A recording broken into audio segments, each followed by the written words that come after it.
Assalamualaikum. Ada tiga hal yang mungkin jangan dilakukan ketika kalian sedang sendiri di rumah. Yang pertama, ketika kalian mendengar suara ada yang sedang menyapu halaman di malam hari, jangan dilihat, karena itu bukan manusia. Dan ketika kalian sedang tidur, tiba-tiba terdengar suara seperti ada yang melempar batu kerikil di atap rumah kalian. Langsung saja tidur di atas lantai, karena itu merupakan kiriman santet. Dan yang ketiga, ketika kalian di malam hari mendengar suara kran air di kamar mandi itu menyala, apalagi lampu kamar mandi itu tidak nyala, jadi dalam kondisi gelap. Jadi waktu itu kalian nggak usah masuk kamar mandi. Siapa tahu yang beraktivitas di kamar mandi itu bukan manusia. Itu adalah sebuah tiga hal yang pernah aku dengar dari seseorang. Cerita kali ini datang dari Nuri, seorang gadis yang sekarang berusia 22 tahun. Jadi aku dan Nuri ini kita kenal gak sengaja pada tahun 2019 yang lalu. Aku pernah mendaki ke Gunung Penanggungan di kota Mojokerto. Waktu itu ketika aku turun, aku bersama beberapa temanku, kita gak sengaja bergabung dengan rombongan lain yang memang waktu itu juga turun dari Penanggungan. Di situ akhirnya kita ngobrol, saling berkenalan, dan salah satunya bernama Nuri. Dan beberapa hari yang lalu Nuri menceritakan tentang sebuah pengalaman. Pengalaman ini sedikit horor. Jadi Nuri pada tahun 2014, dia ini masih kelas 3 SMP. Nuri tinggal di sebuah kampung, di sebuah rumah yang sederhana. Dia tinggal bersama ibunya dan adiknya seorang perempuan yang waktu itu masih kecil. Mungkin umurnya sekitar 6 tahun. Sedangkan bapaknya si Nuri ini, beliau bekerja di luar pulau, merantau. Kalau pulang itu hanya mungkin 6 bulan sekali, bahkan pernah pulang hanya 1 tahun sekali pas lebaran. Sudah berjalan beberapa tahun dan selama itu Nuri hanya tinggal bertiga. Nah, ibunya si Nuri ini bernama Bu Darsi. Beliau bekerja sebagai petani biasa, menggarap kebun yang ditinggalkan oleh suaminya. Dan hasilnya pun sebenarnya tidak mencukupi untuk keseharian. Nah, ibunya si Nuri ini, beliau mempunyai seorang kakak kandung, namanya Bu Ningsih. Nah, Bu Ningsih ini hanya memiliki satu orang anak, dan anaknya ini perempuan. Sedangkan suaminya ini sudah lama meninggal. Nah, Bu Ningsih ini pada suatu hari diajak oleh anaknya yang sudah menikah dan tinggal di kota untuk ikut anaknya, karena tidak tega meninggalkan ibunya ini tinggal sendiri di kampung. Dan sedangkan rumah Bu Darsi dan Bu Ningsih ini berjauhan, sekitar jaraknya 4-5 km menurut si Nuri. Akhirnya Bu Ningsih ini ikut anaknya dan rumahnya ini ditinggal. Rumahnya sebenarnya cukup lumayan besar walaupun tidak terlalu mewah. Waktu itu anaknya bilang kepada Bu Ningsih, "Bu, mbok ya rumahnya itu dijual saja, ibu sudah ikut aku." Tapi Bu Ningsih ini bilang ke anaknya kalau beliau ini tidak akan menjual rumahnya ini sampai kapanpun, karena di situ menurut beliau sudah banyak kenangan bersama suaminya dan anaknya ketika dia ini masih kecil. Pada waktu itu rumah dibiarkan kosong dan sudah 2 tahun lebih tidak dihuni. Hanya sesekali saja Bu Ningsih ini pulang kampung untuk melihat beberapa perabotannya yang masih utuh juga. Kemudian pada suatu hari Bu Ningsih ini bilang kepada Bu Darsi, "Dek, mbok ya kamu ini tinggal di rumahku saja, daripada kamu tinggal di rumahmu yang cukup jauh. rumah sebelumnya ini memang berada sangat pelosok sekali. Pada waktu itu juga akhirnya Bu Darsi ini mikir. Kemudian beliau bilang ke suaminya kalau disuruh tinggal ke rumah kakaknya itu. Setelah melalui pertimbangan, apalagi si Nuri ini sudah kelas 3 SMP dan mau melanjutkan sekolah ke jenjang SMA. Kalau dipikir, kalau mereka ini tinggal di rumahnya Bu Ningsih, jarak untuk menuju ke SMA-nya ini tak terlalu jauh. Nah, akhirnya Bu Darsi dan Nuri dan adiknya ini mengiyakan apa permintaan si Bu Ningsih ini. Kemudian Bu Darsi ini datang ke rumah Bu Ningsih ini. Beliau melihat rumahnya ini memang sudah sangat tidak terawat. Bahkan di pekarangannya itu banyak sekali rumput liar. Dan di belakangnya ini ada satu buah kebun yang tak cukup luas. Itu merupakan kebun milik Bu Ningsih juga. Di situ tidak ada tanaman pokok, hanya ada semak belukar. Dan di dalam rumahnya ini masih utuh perabotan seperti almari, kursi dan yang lainnya, tapi dipenuhi dengan sarang laba-laba dan sangat kotor sekali.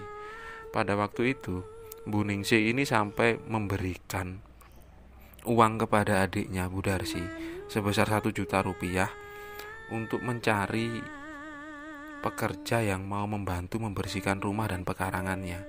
Tapi Bu Darsi bilang kalau nggak usah Mbak Yu, biar nanti aku bersihkan sama Nuri pelan-pelan. Tapi Bu Ningsih masih memaksa untuk memberikan uang itu. Selama 3 hari Bu Darsi dan Nuri mereka membersihkan rumah itu. Dan tak lama kemudian ada salah seorang tetangga dari mantan rumahnya Bu Ningsih ini, beliau membantu. Bu Darsi pun cukup senang karena pekerjaan untuk membersihkan pekarangan ini cukup berat karena rumputnya ini sudah sangat rimbun sekali. Sekitar 3 hari setelah itu rumah sudah cukup bersih. Kemudian pada suatu malam Bu Darsi ini bilang kepada Nuri dan adiknya, nanti malam kita nggak usah pulang, kita nginap di sini saja, besok pagi saja pulang, karena aku juga mau ngurus beberapa perizinan untuk pindah tempat ke sini, termasuk ke RT RW setempat. Nuri pun mengiyakan waktu itu apa yang dikatakan oleh ibunya. Dan di sekitar jam 7 malam, Nuri yang sedang asik ngobrol bersama adiknya ini, ibunya tiba-tiba bilang, Nur, kamu di rumah saja dulu, ibu mau keluar, mau ke rumah Pak RT, sama nanti mau berkunjung ke beberapa tetangga di sini supaya mereka tahu kalau kita akan pindah ke tempat ini. Pada akhirnya Nuri ini mengiyakan apa yang ibunya bilang. Kemudian ibunya mengajak adiknya untuk keluar. Nah, pada waktu itu Nuri sedang di rumah sendiri, tak ada kegiatan ataupun hiburan karena waktu itu dia belum punya handphone. Di situ juga tidak ada televisi atau radio. Dan rumahnya ini jarak dengan tetangga paling dekat itu sekitar 50 meter. Jadi rumah ini agak sedikit terpencil sendiri daripada beberapa rumah yang lainnya. Pada waktu itu Nuri sedang berada di ruang tengah di sebuah kursi. Dia sedang duduk melamun. Tak lama kemudian dia ini merasakan ngantuk dan ketiduran di kursi tersebut. Nah, tak beberapa lama dia tertidur, Nuri ini merasa ada angin yang mengenai wajahnya. Kemudian dia mencoba bangun. Nah, ketika bangun, dia mengecek kalau semua pintu dan jendela ini sudah tertutup. Kemudian dia kembali lagi untuk tidur. Baru saja memejamkan matanya, Nuri ini merasa lagi, bahkan angin ini seperti tiupan dari mulut seseorang. Nuri pun langsung membuka matanya. Ketika dia membuka matanya, tiba-tiba dia melihat ada sekelebatan bayangan seperti ada seseorang yang berlari dari ruang tengah menuju ke dapur. Nah, pada waktu itu Nuri teriak untuk memanggil ibunya, Bu, Ibu, Dek, Adik, karena dia ini merasa atau berpikir waktu itu apa itu tadi adik, karena dia ini masih kecil sosok itu. Karena tidak ada sautan, dan waktu itu Nuri sudah sadar sekitar jam 8 malam dan dia ini belum melaksanakan sholat isya. Nuri pun menuju ke dapur. Nah, ketika dia sampai dapur, dia mendengar ada keran di kamar mandi yang berada di dalam rumah itu tiba-tiba menyala. Padahal di kamar mandinya ini belum ada lampu. Nah, Nuri ini mulai merasa ada yang aneh, tapi dia pun akhirnya mengambil senter dan kemudian menuju ke kamar mandi itu untuk mengambil air wudhu. Dan dia ketika masuk ke kamar mandi, tiba-tiba air kerannya ini mati. Nuri pun mengambil air wudhu kemudian masuk ke salah satu kamar yang ada di rumah itu. Dia bermaksud melakukan sholat isya. Nah, ketika Nuri bersiap sholat, di depan Nuri ini ada sebuah almari yang cukup lama. Jadi modelnya almari ini 2 pintu dan salah satu pintunya ada kaca atau cermin yang cukup lebar. Nuri menghadap ke almari itu karena disitulah arah kiblat. Ketika Nuri melakukan sholat di rakaat keempat, ketika Nuri masih berdiri, dia ini melihat ke arah cermin yang ada di almari itu. Nah, pantulan cermin itu menuju ke belakang si Nuri. Di situ ada sebuah kelambu pintu kamarnya.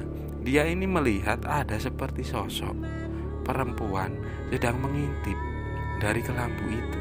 Nah, Nuri ini sebenarnya ketakutan, tapi dalam posisi dia sholat, akhirnya dia dengan cepat-cepat melakukan sholat isyanya itu walaupun dalam keadaan tidak khusyuk. Setelah selesai sholat, kemudian Nuri ini balik lagi menuju ke ruang tengah di kursi tadi.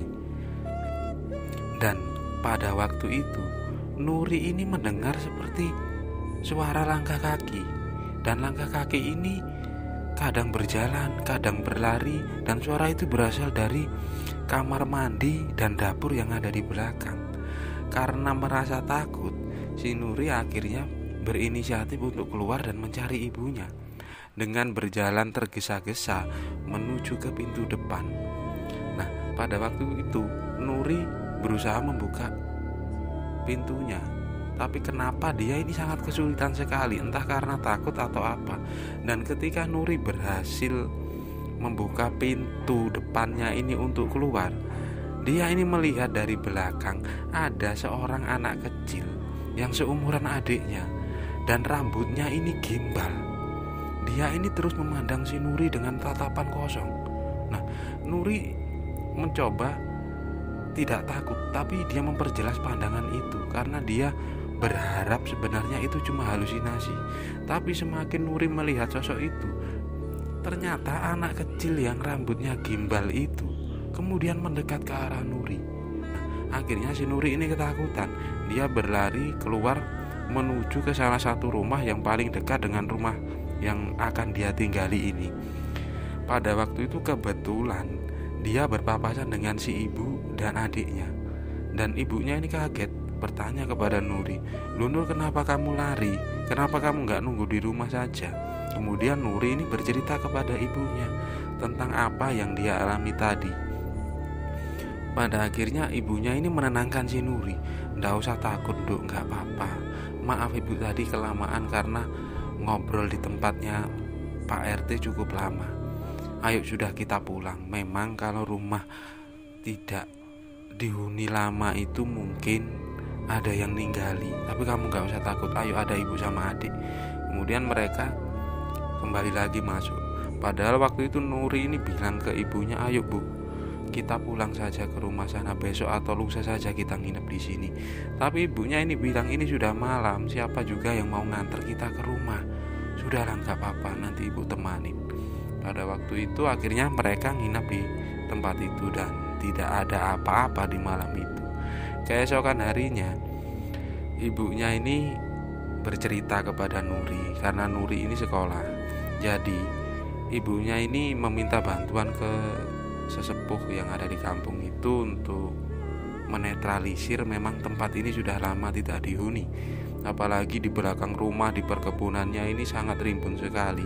Jadi sesepuh kampung itu membantu untuk menetralisir di rumahnya Bu Ningsih yang akan mereka tinggali, dengan syarat setelah 7 hari ditinggali mereka melakukan sedikit selamatan dan doa bersama di rumah itu.